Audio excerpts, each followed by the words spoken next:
So you're here because you're wondering, how does Jon Snow and Mulan compare? In what way are they similar? Well, there are quite a few actually, now that you're wondering. And let me begin by saying this. Jon Snow from Game of Thrones and Mulan from Disney's Mulan are two very iconic characters and are both celebrated for their bravery and loyalty and determination to protect their loved ones and their homeland. We're going to talk about the comparisons and contrasts, examining their roles in their stories and how they are reluctant heroes who rise against adversity. Let's start. How do they relate? Well, one, they both have a strong sense of responsibility. Both Jon and Mulan are thrust into roles they don't initially seek out. They're both motivated by a sense of duty to their people and to their families. They both will sacrifice their happiness and their personal desires for the greater good. Jon gives up the dreams of quiet life in Winterfell, while Mulan risks her safety by taking her father's place in the army. Both remain steadfastly loyal to their families and their nations, even when their odds are against them and even when they're hundreds of miles away from home. They have very reluctant beginnings, which evolves into self-realization as they embrace leadership and responsibility. They both break stereotypes. Mulan defies the traditional expectations of women in our culture, while Jon challenges his label as a bastard to rise to prominence. Their differences not being the points of their stories, but an origin to the greatness that they would later achieve. Jon was treated harshly in Winterfell and at the Wall for being a bastard, but through the honor his father taught him, he earns the respect of some of his brothers and earns their loyalty as well. Jon was treated harshly after failing the matchmaker's test because women were seen as nothing but wombs. She fought through this, passed down lie, and proved them all wrong, and had to do it again once they realized she was a woman. With the honor her father taught her and the resilience she learned herself, she earns the respect of her fellow soldiers and her entire country, just like Jon does. Something I love about these stories is their familial connections. Neither of them would be where they ended up without their father's love and unwavering belief in them. It's truly beautiful to see a healthy family dynamic on screen. And yes, conflict sells, but that doesn't mean it has to be all that is shown. Like when Leto Atreides said this to his son. Not what? The future of House Atreides.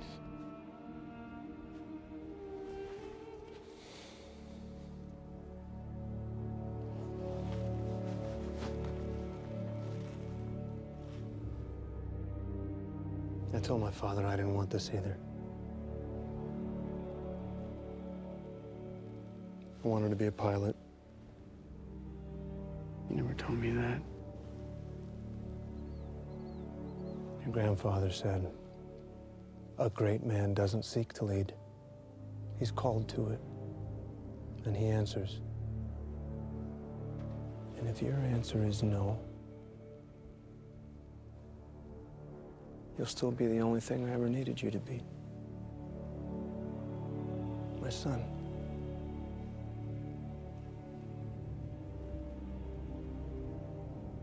Yes, Paul would later become because that's spoilers for the next movie. But through his father's unwavering honor and love and belief in him, he becomes this greatness. This thing his father always knew he could. That's what these fathers gave their children to help them achieve their greatness. It's just love. They inspire others to challenge norms just like they did, be it gender roles or societal hierarchies. They have strong moral codes. They're justice orientated. They have empathy for others. They lead by example. They challenge authority. Mulan and Jon have a clear sense of right and wrong, often prioritizing what is just over personal gain. They deeply care about the people around them and their comrades in arms to their families. Their actions often speak louder than their words and inspire others to rally behind them because they're extremely inspiring characters. They both both exhibit acts of bravery that most people couldn't imagine even saying, let alone doing. A large piece of both John and Mulan's stories, they're both outcasts finding purpose. They have very isolated beginnings. They both have to prove themselves. They both overcome their perceived inadequacies by proving their value on the battlefield. Both find camaraderie and a sense of belonging with those they fight alongside. Whether it's the Night's Watch or Mulan's fellow soldiers, they both find this found family where they feel I'm like you, in a way that John didn't feel that same likeness in Winterfell, in a way that Mulan didn't feel that same likeness with the other women in her society. They are fighters through and through. They have emotional resilience. Their journeys require immense strength as they endure loss, hardship, betrayal. They both have extremely transformative journeys as well. Both characters come to accept who they are and the roles they are meant to play in this world. They both embrace it fully, though it's hard for John to become a leader. It is exactly who he's meant to be. Their actions influence not only their immediate surroundings, but also the future of their worlds. They both have a global impact on their stories, on their setting. They both symbolize hope. They become symbols of hope and resilience, inspiring others to fight around them and fight for what's right. And now, they are similar in so many ways. There are also ways in which John and Mulan are opposites or different in ways. Broader loyalty. Mulan's primary motivation is to protect her father, while John's